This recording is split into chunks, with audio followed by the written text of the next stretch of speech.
शुक्राचार्य स्तवन व श्री शुक्र नित्य सेवा पुस्तक आणि गुरु शुक्राचार्य मंदिराची वेबसाईट प्रकाशन सोहळा संपन्न। गुरु शुक्राचार्य मंदिरात महाशिवरात्री निमित्ताने पत्रकार परिषदेचे आयोजन करण्यात आले होते। या प्रसंगी राजेंद्र कमलाकर मुळे पंचवटी नाशिक यांनी लिहिलेले शुक्राचार्य स्तवन या पुस्तिकेबरोबरच ओमकार बाळासाहेब आव्हाड यांनी संकलित केलेले हिंदीतील श्री शुक्र नित्य सेवा हे पुस्तक व त्यांनी तयार केलेली गुरु शुक्राचार्य महाराज मंदिराची वेबसाईट www.gurushukratharyamandir.com या वेबसाईटचे लॉन्चिंग व बाळासाहेब म्हाळुजी आव्हाड लिखित शुक्रतीर्थ या मराठी पुस्तकाच्या नूतन सुधारित आवृत्तीचे प्रकाशन शशिकांत वांद्रे प्रसिद्ध वास्तुतज्ञ नाशिक व मंगेशराव पाटील साहेब माजी नगर अध्यक्ष कोपरगाव नगरपालिका यांच्या शुभ हस्ते करण्यात आले। या प्रसंगी डॉक्टर राजेंद्र कमलाकर मुळे, मनीष गोसावी, ज्योतिषाचार्य ओमकार बाळासाहेब आव्हाड, शशिकांत वांद्रे व मंगेशराव पाटील माजी नगर अध्यक्ष यांचा सन्मान मंदिर प्रशासनातर्फे करण्यात आला। त्याचबरोबर सध्या प्रयागराज येथे सुरू असलेला 144 वर्षानंतर आलेला महाकुंभानिमित्त व महाशिवरात्रीच्या दिवशी असलेले शेवटची पवित्र स्नानाची पर्वणी लक्षात घेता मंदिरामध्ये होणाऱ्या गर्दीचे नियोजन, मंदिराची सजावट, मंदिरामध्ये होणाऱ्या पूजा या पवित्र पर्व काळानिमित्त भक्तांना अभिषेक करता यावा यासाठी प्रशासनाने नाममात्र दरात दिवसभर सामुदायिक अभिषेकाची सोय केलेली आहे। यासाठी लागणारे सर्व साहित्य मंदिर प्रशासनामार्फत दिले जाणार आहे। मंदिरातील शिवपिंडीस चांदीचा मुलामा देण्यासाठी आपण भक्तांना आवाहन करीत असतो। त्याला प्रतिसाद म्हणून कोपरगाव येथील प्रसिद्ध व्यापारी कैलासवासी मोहनशेठ झव्वर यांच्या स्मृतिप्रित्यर्थ त्यांच्या पत्नी श्रीमती सुमनताई झव्वर व परिवारातर्फे 1.25 किलो चांदी शुक्राचार्य महाराजांच्या चरणी अर्पण केली आहे। महाशिवरात्री उत्सवानंतर येणाऱ्या रविवार दिनांक 2 मार्च 2025 रोजी सायंकाळी 6 वाजता सर्व शुक्र भक्त व शिवभक्तांसाठी महाप्रसादाचे भंडारा आयोजन धर्मवीर अग्रवाल सुपुत्र लाला दुर्गादासजी मित्तल राहणार संभाजीनगर यांच्यातर्फे आयोजित केले आहे। सदर पत्रकार परिषदेसाठी बाळासाहेब आव्हाड, ॲडव्होकेट संजीव कुलकर्णी, ॲडव्होकेट गजानन कोराळकर, सुहास कुलकर्णी, हेमंत पटवर्धन, सचिन परदेशी, प्रसाद पर्रे, संजय वडांगळे, बाळासाहेब लकारे, सुजित वरखेडे, विलास आव्हाड, दत्तात्रय सावंत, महेंद्र नाईकवाडे, राजेंद्र मुन्ना आव्हाड, बाळासाहेब गाडे, विजयराव रोहम, विलास आव्हाड, दिलीपराव सांगळे, विकास शर्मा, भागचंद रुईकर, मधुकर साखरे, आदिनाथ ढाकणे, अरुण जोशी, विशाल राऊत, राजाराम पावरा हे उपस्थित होते। दरवर्षी आपण पत्रकार परिषद आयोजित करत असतो की शिवरात्रीच्या अगोदर, आणि त्याचं वैशिष्ट्य असं आहे की शिवरात्री उत्सव आपण कसा साजरा करणार आहोत, मंदिरामध्ये काय बदल घडलेले आहे, काय काम झालेलं आहे याची माहिती पत्रकार बंधूंना आपण देत असतो आणि त्यांच्या माध्यमातून ही भाविकांना पोहोचत असते। कारण की ट्रस्टी असतील, व्यवस्थापन समिती असतील, प्रत्येक नागरिकापर्यंत जाऊ शकत नाही, पण पत्रकार प्रत्येक नागरिकात प्रत्येक घरापर्यंत जात असतो। म्हणून पत्रकाराचं एक वेगळं महत्व या ठिकाणी आहे आणि पत्रकार परिषद याही निमित्तानं आपण आयोजित करत असतो की आपण त्या दिवसाला आपल्याकडे तरी उशिरा झाला जरी असला तरी तो पत्रकार दिन म्हणून आपण साजरा करतो। पण आज दुग्ध शर्करा योग असं म्हटलं तरी वावगं ठरणार। विचार साठवण्याच्या 2 प्रकार असतात। आपण आपल्या मेंदूमध्ये आणि आपल्या मनामध्ये विचार साठवत असतो। ज्यावेळेस आपण संवाद साधतो त्यावेळेस त्या विचारांची देवाणघेवाण होत असते, परंतु वक्ता आणि श्रोता यांच्यात ते विचार किती वेळ टिकतील हे सांगता येत नाही। तर त्यासाठी दुसरा एक प्रकार असतो, ते विचार पुस्तकांच्या माध्यमातून श्रोत्यांसमोर, भक्तांसमोर कायमस्वरूपी ते आणायचे असतात। ज्या ज्या वेळेस त्या माणसाला वाटेल त्या वेळेस ते पुस्तक वाचून ते लेखकाचं, त्या भूमीतलं किंवा त्या देवताचं जे काही वर्णन लेखकानं केलेलं आहे ते वारंवार त्या माणसापुढे येत असतं आणि ते विचार सतत जिवंत राहत असतात। त्याच अनुषंगानं आजचा हा आपला एक कार्यक्रम आहे। प्रत्येक पूजेचा एक नियम असतो, तर ती नियमावली सांगणारे एक पुस्तक आपल्या समोर येणार आहे। महाराजांची स्तुती करणारे पुस्तक आपल्या समोर येणार आहे आणि शुक्रतीर्थ हे पुस्तक सुद्धा नाविन्यानं आपल्या समोर या कार्यक्रमामध्ये येणार आहे। तर बाळासाहेबांनी सगळ्यात पहिलं जे बेस पुस्तक काढलं आपण त्याला शुक्रयुक्त असं नाव दिलं आणि त्याच्या माध्यमातून सगळ्यांसमोर ते विचार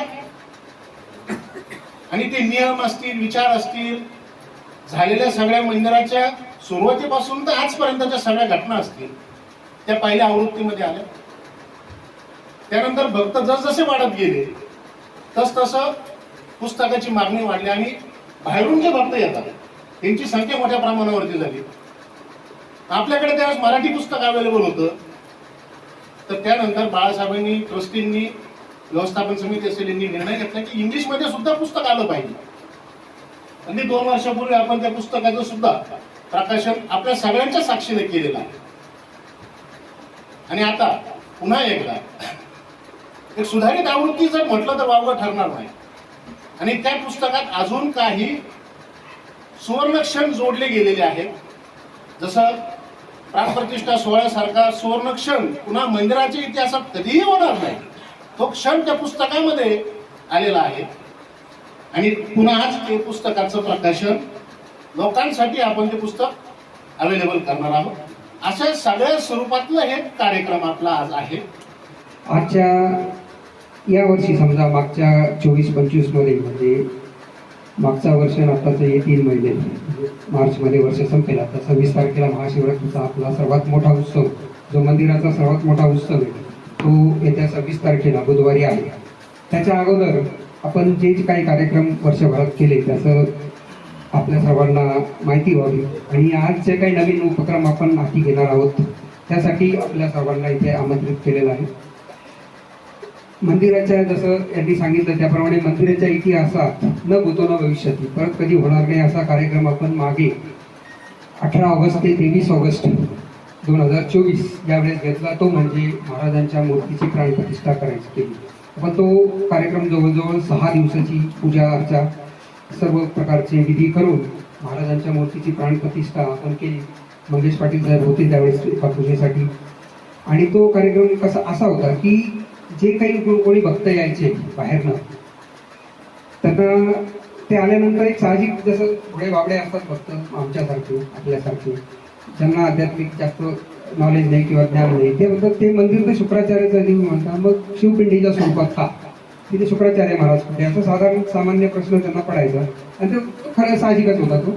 त्यामुळे मग आम्ही असा एक निर्णय घेतला की इथं महाराजांची एक प्रतिमा मूर्त स्वरूपात सर्वसामान्य भक्तांना ते दिसेल अशा स्वरूपात मूर्तीची ठेवायची म्हणून. मग आम्ही 1-2 वर्षापूर्वी अकॅलिकची एक मूर्ती बनवून तिथे ठेवली होती. तिची स्थापना केली नव्हती कारण मूर्ती साधी होती. आणि त्याच वेळेस असं ठरवलं होतं की आपण ती मूर्तीची मार्बलमध्ये, मकराणा मार्बलमध्ये अतिशय सुंदर मूर्ती बनवून मग तिची प्राणप्रतिष्ठा करायची. हा कार्यक्रम आपण हाती घेतला होता. आणि त्याला लगेचच म्हणजे 1-1.5 वर्षामध्येच म्हणजे आपल्या कारण काय कार्यक्रम मोठा होता, खर्चही जास्त होता, त्याची जुळवाजुळव करत असतानाच मग आपल्याकडे नाशिकचेच आमचे जे बंधू आहेत, म्हणजे माझे मोठे बंधू आहेत कॅप्टन सुरेश आव्हाड, त्यांचे मित्र प्रदीप शेठ धनराज राठी म्हणून, हे एक दिवशी एक प्रपोजल घेऊन आले आणि त्यांनी सांगितलं की आपल्याला मंदिरासाठी काहीतरी करायचं आहे. मग त्यांनी सांगितलं, मग आम्ही त्यांना सांगितलं की असं आमचं आहे, त्यामुळे तुम्ही करा, काय असेल तो खर्च मी द्यायला तयार आहे. जवळजवळ 18 लाख रुपये त्या माणसांनी खर्च केले. आणि ती सर्व मूर्ती आणण्यापासून प्राणप्रतिष्ठा होईपर्यंत त्यांनी जवळजवळ सर्व खर्च त्या मंदिराचा, त्या मूर्तीचा आणि त्या प्राणप्रतिष्ठा सोहळ्याचा केला. आणि त्याच्यावर सोडेपे सुहागा म्हणजे आपले युवा नेते विवेक भैयाकोले यांनी पण सांगितलं की मी तुम्हाला सांगितलं तर मी एक मूर्तीचा खर्च देणार आहे म्हणून. मग त्यांनी पण तो दिला. आपण ती एक मूर्ती एक मध्ये गाभाऱ्यात बसवली आणि एक इथे अभिषेक कक्षामध्ये बसवली. त्याचप्रमाणे त्यावेळेस पावसाचे दिवस होते आणि महाराजांचं आगमन झाल्यानंतर म्हणजे ज्या दिवशी मूर्तीचं आगमन झालं त्या दिवशी धोधो पाऊस पडला. मूर्ती ज्यावेळेस आपण मिरवणूक गावातनं, कोपरगावातनं मिरवणूक काढली, मिरवून आणली आणि मंदिरामध्ये घेतली. गजद्वाराजवळ आल्यानंतर परत धोधो पाऊस झाला, जो पूर्वी दुर्मिळ होता, म्हणजे कोपरगावात पाऊसच झालेला नव्हता. त्याच्यानंतर ज्या दिवशी मूर्ती आम्ही संध्याकाळी आदल्या दिवशी ज्या दिवशी प्राणप्रतिष्ठा करायची 23 तारखेला म्हणजे 22 तारखेला रात्री मूर्ती गाभाऱ्यामध्ये घेतली 11 वाजता रात्री फिक्स करण्यासाठी. मूर्ती जशी आम्ही चौथाऱ्यावर ठेवली त्यावेळी इतका धोधो पाऊस झाला प्रचंड की आम्हाला बाहेर यायला सुद्धा, तिथून बाहेर यायला सुद्धा अर्धा तास थांबावं लागलं, इतका पाऊस झाला. त्यानंतर दुसऱ्या दिवशी ज्यावेळेस प्राणप्रतिष्ठा झाली, मान्यवरांच्या हस्ते मूर्तीमध्ये आणि साधू संतांच्या हस्ते मूर्तीमध्ये प्राण आणल्या गेले. प्राण जसे आणले त्यानंतर लगेच जी पावसाला सुरुवात झाली तर जेवणाचा कार्यक्रम महाप्रसादाचा कार्यक्रम 1 तास थांबवावा लागला आम्हाला. तो झाल्यानंतर पाऊस थांबल्यानंतरच महाप्रसाद चालू. म्हणजे 4 वेळेस महाराजांनी आशीर्वाद दिले पावसाच्या स्वरूपामध्ये. असा तो कार्यक्रम आपण घेतला. त्यानंतर आता महाशिवरात्री म्हणजे मागच्या वर्षातला सर्वात मोठा उपक्रम आपला तो होता की आपण महाराजांच्या मूर्तीची प्राणप्रतिष्ठा केली. मग आता काय करायचं दुसरं, तर कारण आपली जी पुस्तक होतं मागे ज्यावेळेस ज्योतिषाचार्य मनीष गोसावी साहेब एकदा मंदिरात आले होते आमचे मावस भाऊ नरेंद्र ओगल मुगले यांच्याबरोबर. तर त्यांनी असं त्यावेळेस ते बोलले होते की आपण याच्यावर काहीतरी काव्य लिहू, स्तवन करू काहीतरी. म्हटलं ठीक आहे लिहा तुम्ही. मग त्यांनी डॉक्टर राजेंद्र मोळे हे पण पच्चवटी नाशिकमध्ये राहतात त्यांना सांगितलं. मग त्यांनी महाराजांची ही जी कथा आहे आपली मंदिराबाबत घडलेली ही ओवी स्वरूपात मांडली आणि शुक्राचार्य स्तवन म्हणून आपण त्याचं एक छोटेखानी पुस्तक तयार केलं आणि त्या पुस्तकाचं आज आपण प्रकाशन करणार आहोत. त्याचबरोबर महाराजांचं नित्यसेवा म्हणून हिंदीमध्ये पूजा करायची, कारण पूजा प्रत्येक जण करत असतो पण प्रत्येकाला माहीत नसतं पण कोणती पूजा करायची, कशी पूजा करायची, काय पूजा करायची किंवा काही. तर पूजा करताना कशी करायची त्याच्यामध्ये महाराजांचे गुरु शुक्राचार्य महाराजांचे जसे विष्णू सहस्रनाम आहे, गणपतीचे सहस्रनाम आहे, तसे महाराजांची 108 नामावली ही बऱ्याच जणांना माहिती पण नसते. गुरु शुक्राचार्यांचे पण 108 नाव आहेत ते सुद्धा आपण त्याच्यामध्ये टाकलेले आहे. त्यानंतर अनेक मंत्र असतात, प्रत्येक देवतेचे अनेक मंत्र असतात, एक सोडून अनेक मंत्र असतात. जसं शुक्राचार्य महाराजांचं सुद्धा अनेक मंत्र आहेत. त्याच्यामध्ये साधा सुद्धा मंत्र जर म्हटला तर श्री शुक्राय नमः किंवा शुक्राय नमः असं असतं. किंवा एक पौराणिक मंत्र आहे जो आपण प्रत्येक ठिकाणी फ्लॅश केलेला आहे. हिमकुंद म्हणाला अभं गत्याना परम गुरुम सर्वशास्त्र प्रवक्तारम भार्गवम प्रणमाम्यहं. हा पौराणिक मंत्र आहे तो आपण प्रत्येक ठिकाणी केलेला आहे. त्यानंतर गायत्री मंत्र पण आहे जो आपण शुक्र गायत्री मंत्र जो आपण आरतीच्या वेळेस म्हणत असतो. असे अनेक मंत्र आहेत. ते मंत्र कसे घ्यायचे, पूजा कशी करायची, त्यावेळेस कुठले वस्त्र घालायची, असं त्याच्यासाठी एक छोटं खाणी पुस्तक आहे शुक्र नित्यसेवा म्हणून हिंदीमध्ये आहे. त्याचं संकलन माझा मुलगा ओंकार बाळासाहेब आव्हाड यांनी केलेलं आहे. त्या पुस्तकाचं पण आपण प्रकाशन करणार आहोत. त्यानंतर शुक्रतीर्थ हे मराठी पुस्तक जे आहे आपली ही त्याची 4थी आवृत्ती आहे. सर्वात प्रथम आपण छोटे खाणी केलं होतं त्याला 5 वर्ष झाले.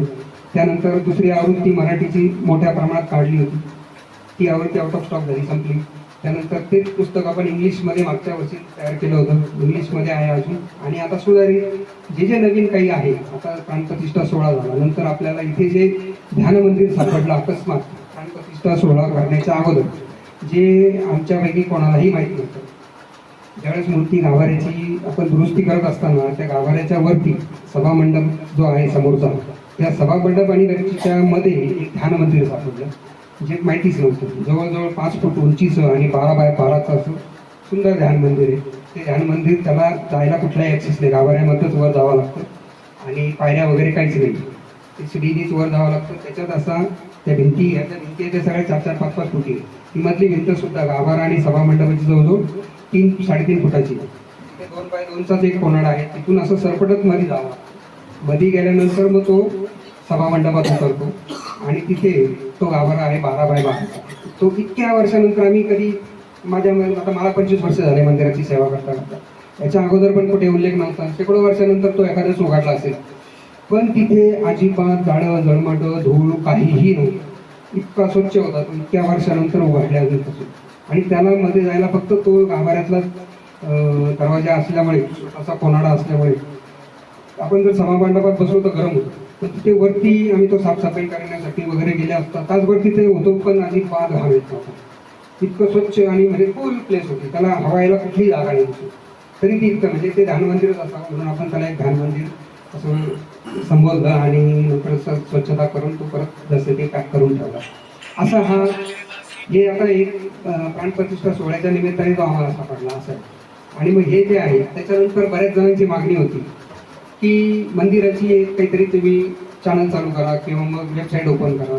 तर मंदिराची वेबसाईट नव्हती. याच्या अगोदर एकदा आम्ही 2000 साली 2001 काहीतरी 2002 साली एक छोटीशी वेबसाईट केली 1-1.5 पानाची. ती नंतर ती जवळजवळ बंद झाली असेल कधीच. तर ती मागणी होती मग ती करायची. तर ती वेबसाईटमध्ये काय काय टाकायचं काय काय नाही हे सर्व मग आता ती वेबसाईट करायची होती. तर आज त्या वेबसाईटचं आपलं लॉन्चिंग आपल्याला करायचं आहे. ती वेबसाईट सुद्धा माझ्या मनानेच केलेली आहे. तो सांगेल त्याच्यानंतर त्याचं काय काय आहे. तर सर्वप्रथम आपण अशा प्रकारचे उपक्रम आपले आहेत. त्यानंतर आता महाशिवरात्र येत्या 26 तारखेला येते. 26 तारखेला महाशिवरात्र जी आहे त्यासाठी केलेली तयारी म्हणजे ही पुस्तक वगैरे तर आहेच, त्यानंतर मंदिराची लाईटिंग झाली, सजावट उद्यापासून चालू होणार आहे. आणि नेहमीप्रमाणे आपण महाशिवरात्रीचा उत्सव मोठ्या दमधडाक्यात सर्वांच्या साथीने सर्वांच्या साक्षीने साजरा करणार आहोत. त्यानंतर 2 तारखेला येत्या रविवारी 2 तारखेला आपल्याला महाप्रसाद भंडारा ठेवलेला आहे. तो संभाजीनगरचे विठ्ठल परिवार म्हणून आहेत, त्यांनी तो स्पॉन्सर केलेला आहे. तर रविवारी तो भंडारा असणार आहे. महाशिवरात्र झाल्यानंतर रविवारी 2 तारखेला संध्याकाळी 6 वाजता भंडाऱ्याचं आपण आयोजन केलेलं आहे. अशा प्रकारचे उपक्रम आपण सर्व हाती घेतलेले आहेत. तर आता आपण आजचा दिवस जो आहे तो एक विशेष दिवस आहे माझ्यासाठी आणि सगळ्यांसाठी. काय आहे, मी माझ्या संपूर्ण ज्यावेळेला मी लेक्चर देतो त्या लेक्चरमध्ये काही गोष्टी मी नमूद करत असतो. की पहिली गोष्ट अशी आहे की या ब्रह्मांडातलं जर तुम्हाला सुख पाहिजे असेल, आनंद जर घ्यायचा असेल, तर सगळ्यात पहिल्यांदी कुलस्वामिनी, कुलदैवत आणि पित्र या 3 जणांची जर सेवा केली तर या ब्रह्मांडातलं सगळं सुख आणि आनंद आपल्या पायाशी लोटांगण घालतं.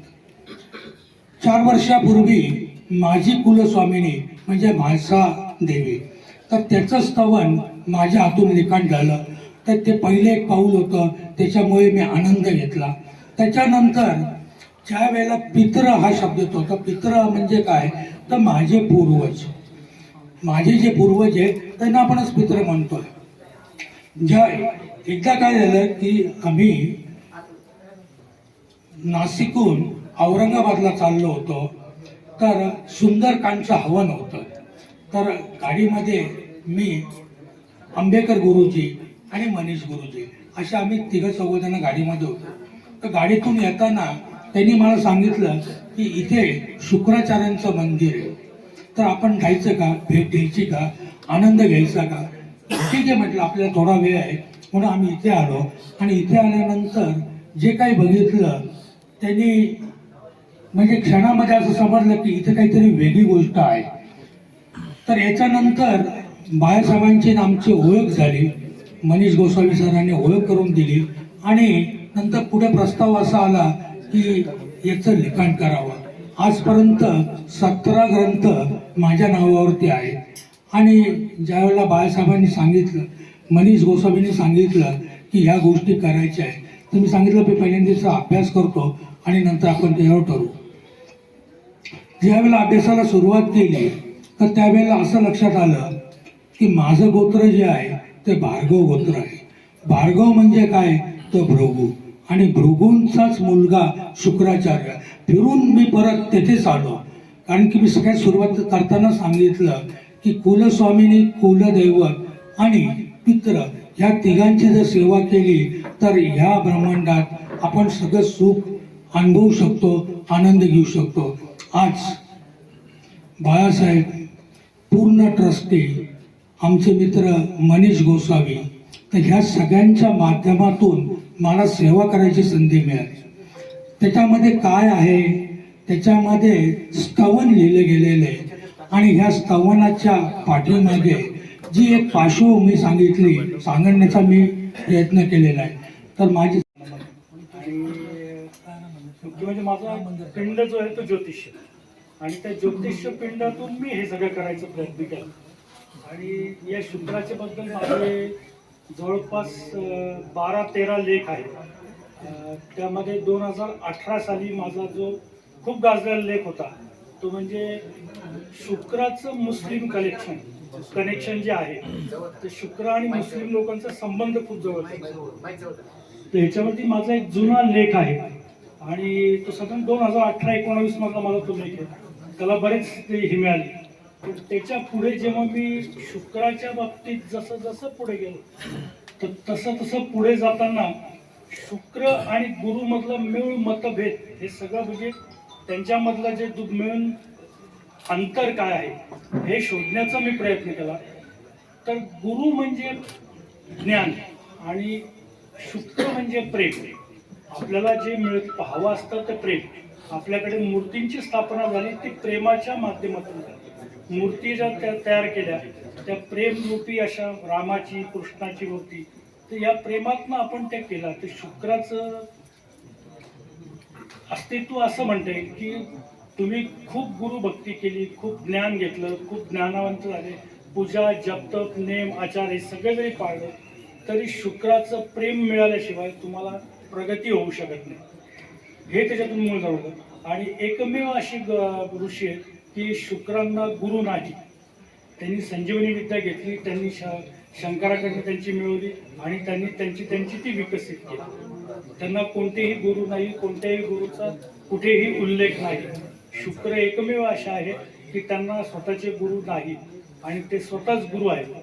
दैत्य गुरु झाले. त्यांचं मुस्लिम कनेक्शन मी त्याच्यामध्ये बऱ्याच गोष्टीचा उल्लेख केला.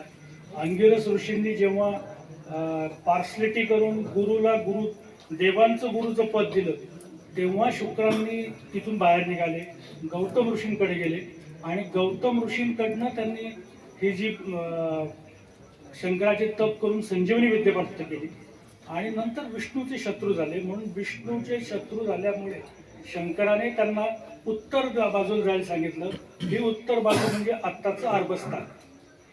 या अरबस्थानात जाऊन ते बसले. तिथे दैत्यांचे गुरु झाले आणि मग तिथे त्यांना शनीने मदत केली. मग शनीने त्यांना तिथे तेल खनिज खूप दिले, तुमचं डिझेल पेट्रोल. आणि तिथे पण शुक्र शब्द शुक्रिया नंतर सगळे मुस्लिम लोकांचं संगीत आणि याचा संबंध जेवढा आपला फिल्म सिटी आहे त्याचा संबंध सुद्धा शुक्राशी येतो. तर हा सगळा संबंध मी जोडला आहे. तो माझ्या पुढच्या लेखात मी आहेच देतो, मी पाठवतो. तर या लेखामध्ये मी मेन्शन करतो. तर हे शुक्रस्तवन पण करताना अनेक अनुभव असे आले तर ते मी त्याच्यामध्ये नमूद केले. तर आपण ते शुक्राचं स्तवन अवश्य वाचावं ही मी विनंती करतो. आपला जो कार्यक्रम आहे या कार्यक्रमाचं शुक्रतीर्थ हे नाव आहे आणि ह्या शुक्रतीर्थावर मला जे काही 2-4 ओळी सुचल्या त्या मी गाडीत येता लिहिल्या म्हणजे मोबाईलमध्ये. तर श्री शुक्रतीर्थ, मी कवी नाही, विद्वान नाही, मूर्ख मनुष्य आहे, पण तरी जे सुचले ते तुमच्या समोर ठेवतोय. श्री शुक्रतीर्थ. श्री पहिला शब्द आहे श्री. श्रींची कृपा झाली जोरदार, भाग्यवान ठरले सर्व कोपरगाव बेटकर. आता याचा उल्लेख का केला मी, तर आपण कोपरगाव बेटामध्ये आहोत आणि कोपरगाव बेटकर हे भाग्यवान याच्यासाठी की जगप्रसिद्ध एकमेव मंदिर आहे जगाच्या पाठीवर आणि ते ह्या बेटामध्ये आहे आणि शुक्राचार्यांचं मंदिर आहे. आणि शुक्र असल्यावर काय होतं हे मी आता पुढे लिहिलेलं आहे. पहिला शब्द आहे शुक्रमधला शु. शुक्राचे लाभता बळ, शुक्राचे लाभता बळ, निर्बळ होतात सबळ. प्रसन्नता शुक्राची, प्रसन्नता शुक्राची, सर्व कामे करी जोरदार. क्रय शक्तीला म्हणजे जी आपली कार्यशक्ती आहे, क्रय शक्तीला लाभता शुक्राची जोड, जीवनात नाही करावी लागत तडजोड. बरोबर. आपलं शुक्रतीर्थाचं पुस्तक शुक्र स्तवन, बरोबर, श्री शुक्र स्तवन. तर याचा प्रचार आणि प्रसार करण्यासाठी तुम्हा सगळ्यांची गरज आवश्यकच आहे. ह्या पुस्तकमध्ये काय डिटेल दिलेले ते गुरुजींनी आत्ता वर्णन केलेलंच आहे, डिटेल तुम्हाला सांगितलेलंच आहे. तर आपल्या सगळ्यांची जबाबदारी आहे की हे पुस्तक प्रत्येक घरापर्यंत पोहोचवणं. त्याचप्रमाणे वेबसाईट थ्रू आता दाखवलं ट्रान्सलेटर यूज करून आपण मराठीत पण ही वेबसाईट वाचू शकतो. म्हणजे आता हे जे पुस्तक आहे ना, मी वाचायच्या अगोदर घरी जाऊन माझी आई लवकर वाचेल. कारण काय, आपण सगळं इतर कार्यक्रमात व्यस्त असतो आणि घरातली मंडळी याचा प्रचार आणि प्रसार चांगल्या पद्धतीने करू शकतो. तेच आपले लहान मुलं किंवा नातवंड असेल तर त्यांना मोबाईल वापरण्याची खूप चांगली सवय आहे. त्यामुळे ट्रान्सलेटरमध्ये आपण मराठीमध्ये ट्रान्सलेट करून जर का हे सगळ्या गोष्टी बघितल्या आणि घरातल्या मंडळींना दाखवल्या तर त्याचा प्रचार आणि प्रसार अधिक जोमाने आणि अधिक चांगल्या प्रकारे होणार आहे. इथे आल्यावर मला अजून काही गोष्टी कळाल्या ज्यामध्ये की इथे मुहूर्तच लागत नाही लग्न करण्यासाठी. आम्ही जेव्हा क्लायंटची जातकाची कुंडली बघतो तेव्हा कितवा गुरु चालू आहे ते बघतो आणि त्याचबरोबर शुक्राचं स्थान बघितलं जातं वैवाहिक जीवनासाठी. तर इथे खूपच चांगली गोष्ट आहे की मुहूर्तच पाहावं लागत नाही आणि लग्न जे इथे जमतात ते दीर्घकाळ टिकतात आणि यशस्वी होतात. ही खूपच चांगली बाजू आहे. आता जसं मी वास्तुशास्त्रज्ञ आहे, वास्तुशास्त्राचा अभ्यास करतो, तर माझी पहिली दृष्टी पडली की ह्या मंदिरात असं काय आहे की माझी सूर्यनाडीचा प्रभाव इथं खूप जास्त वाढतोय, इथली पॉझिटिव्ह एनर्जी खूप जास्त येते. तेव्हा जसं आम्ही पूर्ण मंदिराला प्रदक्षिणा मारली तेव्हा सगळ्या गोष्टी लक्षात आल्या. जसं मुख्य प्रवेशद्वार आहे, सभामंडप आहे, गर्भगृह आहे, मागचा दरवाजा आहे, ह्या सगळ्यांचं स्थान अतिशय व्यवस्थित दृष्ट्या आखीव रेखीव आणि योग्य डिग्रीवरती केलेलं काम आहे. जसं सूर्याचं आपण दक्षिणायन आणि उत्तरायण बघतो, त्यानुसार सूर्य पूर्वेला कधी उगवणार आहे दक्षिणेकडून आणि उत्तरायणमध्ये उत्तरायणकडून कधी उगवणार आहे हे जसं फायनल होतं, त्याप्रमाणे गर्भगृहापासून असणारा मुख्य दरवाजा जो आहे तो जयंत, महेंद्र, पर्जन्य ह्या पॉझिटिव्ह पदामध्ये आहे. म्हणजे आपण एखाद्या वास्तूचे 81 पार्टिशन करतो तेव्हा एका पार्टिशन मधलेला असलेला मुख्य दरवाजा हा अधिक उपयुक्त आणि अधिक चांगली एनर्जी देणारा असतो. तर आपला मुख्य दरवाजा जो आहे जयंत पर्जन्य पदात आहे. त्याचबरोबर पुष्पदंत आणि वरुण पदामध्ये मागचा दरवाजा आहे. आणि इतर अनेक गोष्टी आहेत ज्या मी सरांशी ऑलरेडी डिस्कस केलेल्या आहे की वास्तूचा अद्भुत नमुना म्हणून हे मंदिर आहे, त्यामुळे इथली एनर्जी अतिउच्च लेवलला आहे. त्याचप्रमाणे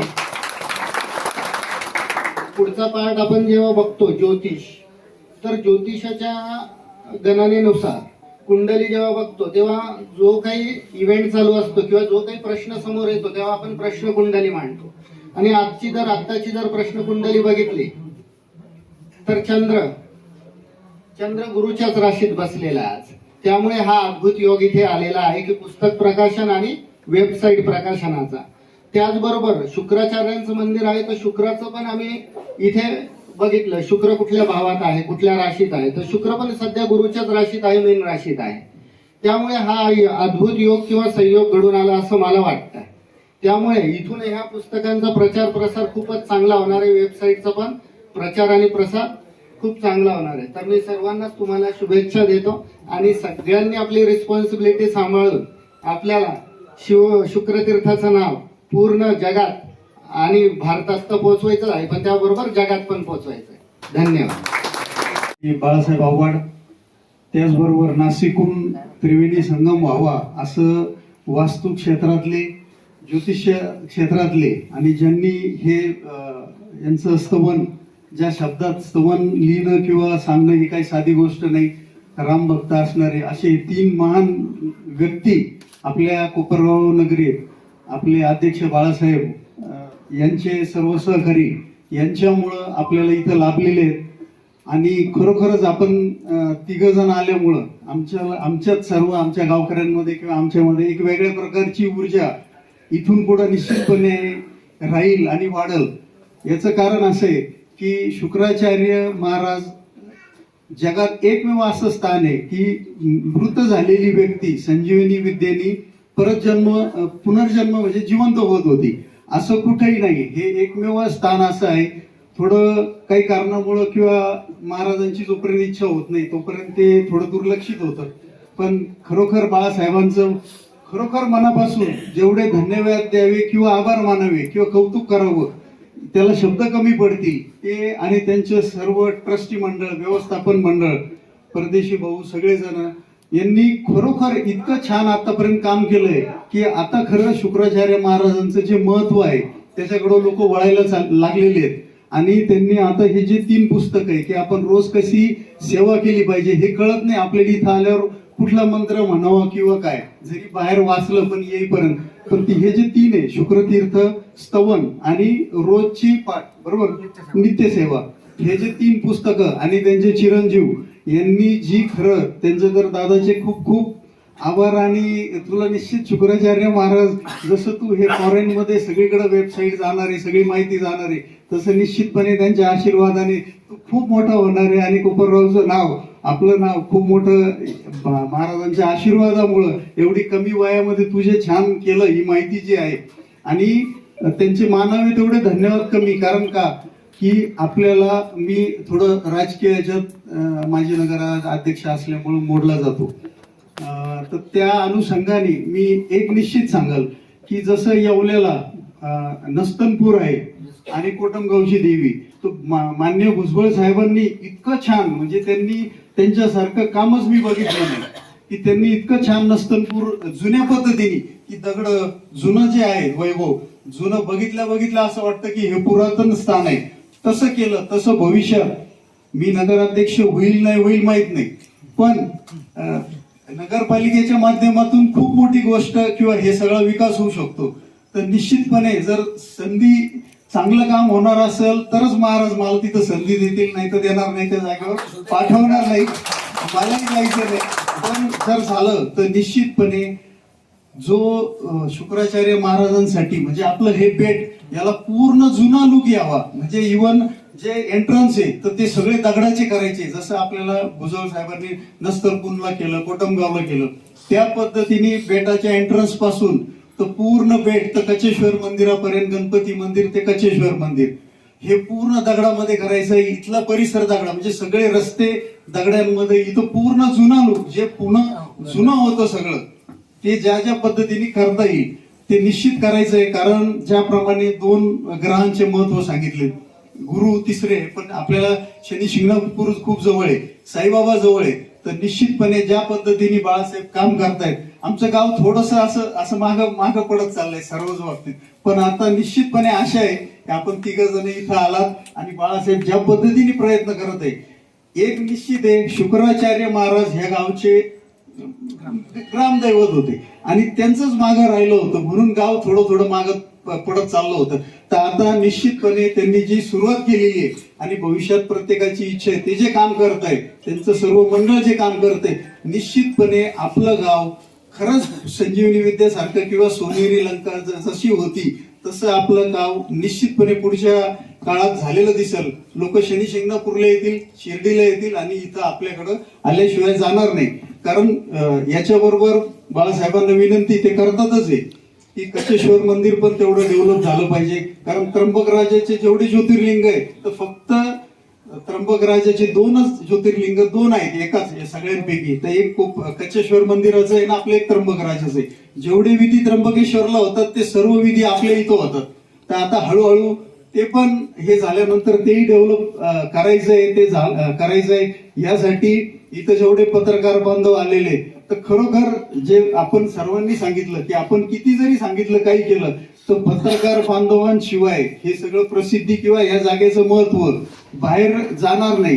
तर ते निश्चितपणे सगळेजण इथले आमचे मान्यवर सर्व उपस्थित आहे आणि त्यांची खरंच वैशिष्ट्य किंवा असं आहे की धार्मिक कामात कुठल्याही कामात ते इतकं भरभरून सगळं देतात.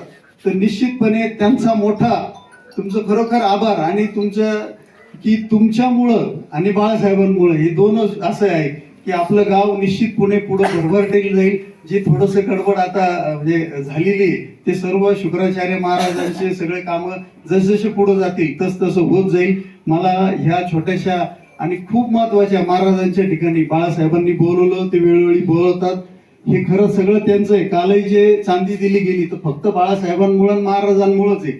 मी नुसतं म्हटलो म्हणजे की असं आहे, पण खरं त्यांच्यामुळे तुमचं काम बघून लोक द्यायला लागले. लोकांना काम बघितलं की देणारे खूप जण आहेत आपल्याकडे.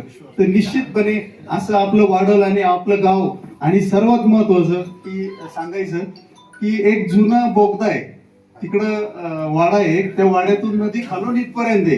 तर माझी तर मनापासून खूप इच्छा आहे की जर संधी मिळाली तर तो बोगदा परत चालू करायचा आहे आणि नदी खालून जो आलेला आहे तो इथपर्यंत निघालाय. ठीक आहे ना, त्याला वेळ लागेल, पुरातन खात्याकडे तेवढं फॉलोअप घेऊ, ते घेतात ते आम्ही पण घेऊ, पण असं पौराणिक आपलं महत्व वाढून परत आपल्या गावाकडं सगळे वळाले पाहिजे हीच इच्छा आहे. आणि शुक्राचार्य महाराजांकडे आपण दर शुक्रवारी आलो, आपल्याच गावातले आलो आपण, ते इतकं स्थान महत्व आहे जी जे फायनान्शियली आपल्याला पाहिजे असतं. आपल्या गृहस्थाश्रम लोकांना प्रत्येकाला फायनान्शियली मोठं व्हायचं असतं आणि त्यांच्या इथलं दर्शन, त्यांची सेवा झाली तर निश्चितपणे सर्व आपल्या मनोकामना पूर्ण होतील. आपल्या गावाला परत मोठं जुनं आध्यात्मिक आणि पौराणिक हे महत्व मिळावं हीच या ठिकाणी महाराजांचरणी प्रार्थना करतो आणि सेवा करायची संधी त्यांच्यामुळं मिळो हीच प्रार्थना करून पुन्हा एकदा बाळासाहेब, सर्व ट्रस्टी, सर्व आले नाशिकून, तुम्ही खूप मोठे व्यक्ती आहात, आपण या ठिकाणी आलात त्याबद्दल विनंतीला मान देऊन मी आभार मानतो आणि थांबतो. तरी या आजच्या कार्यक्रमाला उपस्थित राहिलेले डॉक्टर राजेंद्र कमळाकर मुळे, श्री मनीष गोसावी, त्यानंतर आजचा ज्यांच्या शुभ हस्ते हा कार्यक्रम झाला ते श्री शशिकांतजी वांद्रे आणि आपले मंगेश पाटील, आपण सर्वजण, त्याचबरोबर आमचे बजाज सर, नंतर तुमचे हे आहेत कुडल मुरले, तुमचे पाहुणे, सगळे ट्रस्टी, मान्यवर आणि सगळ्यात मोठं ज्यांच्यामुळे हा कार्यक्रमच होऊ शकला नसता असे पत्रकार बंधू, कारण हे सगळ्यात महत्वाचं आहे. कारण आज आम्ही कितीही काळजी केलं, जोपर्यंत सर्वसामान्यांपर्यंत ते पोहोचत नाही तोपर्यंत या कुठल्याही कार्यक्रमाला किंवा कुठल्याही याला काहीही व्हॅल्यू नाही. असे सगळे पत्रकार बंधू आणि या इथे ज्यांनी हा कार्यक्रम खूप चांगला केला की आपल्या मंदिराचे मंदिर प्रमुख, उपमंदिर प्रमुख आणि सगळे मंदिराचे जे सगळे मेंबर आहेत आणि ट्रस्टी, त्या सगळ्यांचे मी आभार मानतो. आणि हा कार्यक्रम इथे संपला, पण आपण सगळ्यांनी प्रसाद घेतल्याशिवाय कोणीही जाऊ नये ही आपल्याला नम्र विनंती. Atma Malik multi speciality hospital, Kopargaon Shirdi, Kopargaon road, Samruddhi Mahamarg circle जवळ, कोपरगाव. मोफत सुविधा, एंजिओग्राफी, सर्जरी, सर्व प्रकारचे ओपीडी, केस पेपर फ्री. सोनोग्राफी फक्त 400 रुपयात, एक्सरे फक्त 100 रुपयात, लॅब तपासणीसाठी 50% पर्यंत सूट, औषधांवर 20% सूट. अधिक माहितीसाठी संपर्क 90 90 91 91 96 73 04 75 56 55.